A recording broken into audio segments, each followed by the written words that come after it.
I spent part of this morning watching your event with Jordan Peterson a couple of days ago. I'm doing some events with him in London coming up. And I was fascinated by it. And I just wondered if you had any thoughts about it that I might have missed. Has anyone here seen it? Well, probably quite a few people, yeah. It's an amazing conversation, I think. And I put out a video on my Atheist Debates channel, giving most of my thoughts to it. I am still confused and more than a little irritated. Right. Because I know that he had conversations with Sam Harris, and the first one was awful and painful because they couldn't come to some understanding about what truth was. Yeah. And for me, truth is that which comports with reality. Done. Or at least that's the truth I care about. Once we start talking about, oh, well, it's true for me, or it's true in a metaphorical sense, I realize that you can inspire people and even educate them with analogies and stories and things, but I care about whether something's really true. There's a gentleman that messaged me on Twitter, and he's written a big piece about this thing that I did with Jordan because he thinks I'm just monumentally wrong about what people actually believe about the existence of God. And he's like, most people, who believe that God exists don't actually believe that God exists. And I just think that's monumentally arrogant and dismissive. How dare you? I mean, there are probably people who have a metaphorical view of God that's fine for them, or that they believe in, but I know what I grew up with. I know what's popular and evangelical and fundamentalist. If you go up to them and say, you don't actually believe that there's a God, you'll find out fairly quickly that they are at least willing to defend the idea that they do. They might even thump you for Jesus. They might, yeah. Punch me in my fat face for Jesus. That was one of my favorite threats. But when I look back at the discussion, there were things that I loved about it in the sense that we were, it's frustrating to me that I can sometimes have conversations with people I disagree with much more easily than I can with, for example, some of my friends on the left who've decided that because I'm not willing to punch people for saying things that are awful, that I'm a Nazi sympathizer and will go out of their way to say this. Right. So it's frustrating because I disagree with, I don't think Jordan values skepticism. He kind of scoffed at it under his breath. And I wish I would have addressed that more. I think that's the biggest regret from the conversation that I have. But I was happy with that we didn't spend a whole bunch of time talking about truth, except that it concerns me that with the fuzziness of how he talks about it, that maybe every single objection I had can be dismissed by saying, well, he didn't mean that true in reality. When he says, you can't quit smoking without a mystical experience, that atheists would actually be murderers. The reference to crime and punishment. Yes. I thought that was very interesting, I'm still not convinced of what he believes about the reality that we, as far as I can tell, share. But to say that Soviet Russia was a secular humanist... I could see that was a bit that really got on your tits. It did. Because you can say it's atheist, and I'll agree all day long.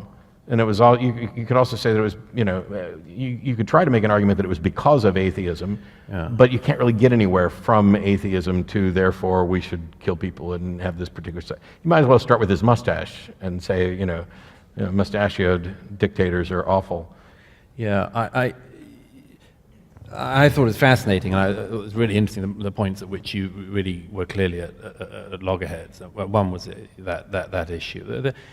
A thought occurred to me, though, that Jordan clearly has a pretty bleak, you might say, realistic view of human nature and what it does when it's unleashed.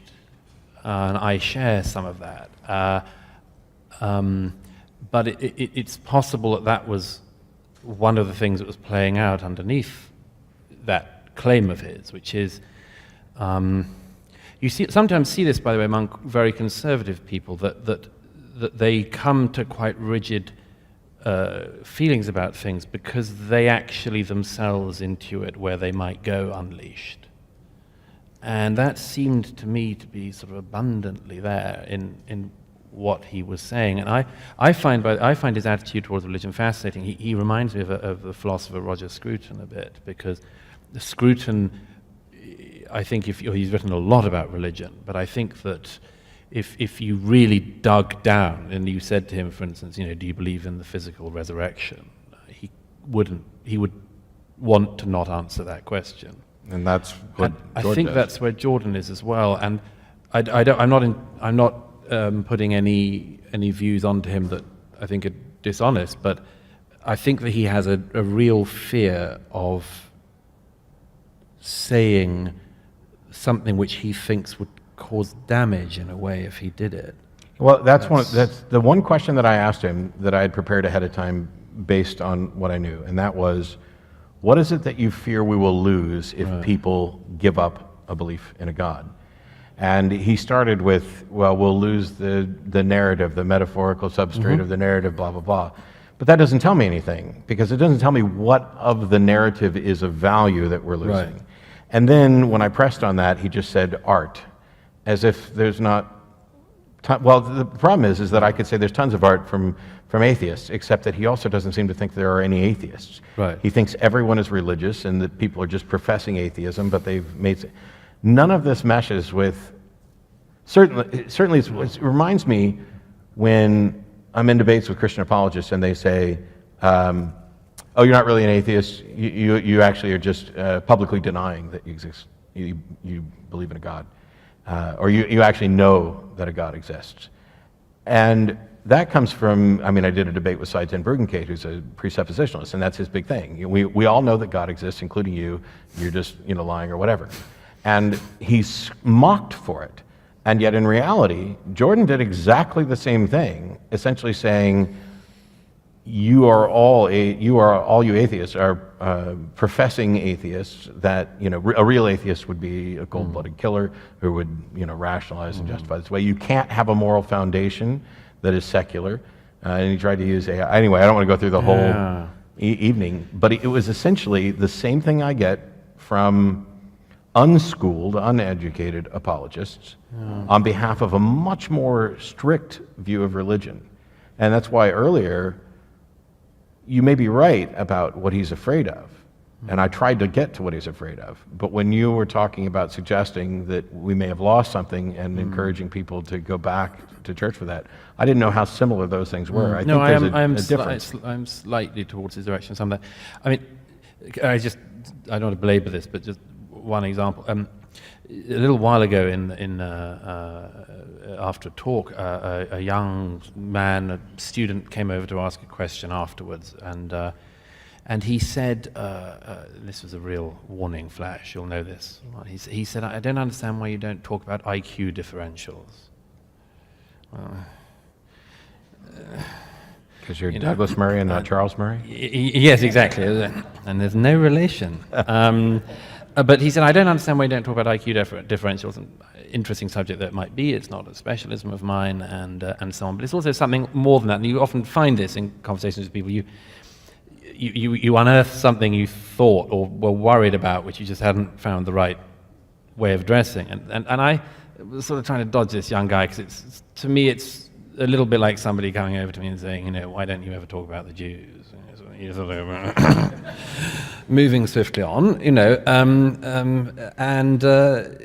but this young man who said this to me, I was sort of struck. He kept pushing at this, and I realized that I had a number of reasons for wanting to dodge this, and not just it wasn't my specialism, but I ended up saying to him that, look, you may want to keep delving into that and so on, but I said, first of all, I'm just not sure what you can do about that. And secondly, I said to him, I finally realized what it was. I said, I just would feel nervous about a future in which people were really interested in IQ difference, and where we lost a sense of, in a religious or atheistic sense, the sanctity of the individual. And it clarified for me that sometimes you see how a pile-up can happen, and you didn't realize that was why you didn't want anything to do with it. But that was the case with this young man, I'm sure. There's people who press on a number of issues. I'm exactly with you. One of the reasons that I'm advocating so much in in this year and more than the past. I'm an atheist, but I'm also a secular humanist, and I also value human life and human dignity. And as somebody who was given IQ tests as a kid and had specific things done to me as a result of those scores, I know people with IQs higher than mine who are boneheadedly stupid, and people who have incredibly low IQs who are brilliant at things. And I care more about what people believe, because the beliefs inform the actions, and mostly I care about whether or not those beliefs are reasonable. Because I want to make sure that, I've said I want to believe as many true things, as few false things as possible. That's me cribbing Hume in a more hip fashion. But it's true, and you have to have both parts of that. And it seems to me that anytime we start trying to quantify the value of people, doing math with souls, doing the collateral damage math, doing the what's your IQ, how many Twitter followers do you have, all of these things distract from whether or not what this person has said is reasonable and accurate. And you always get to that position that any avid reader will always be confronted by at some point, which is that somebody who's never read a book can be the loveliest person you know.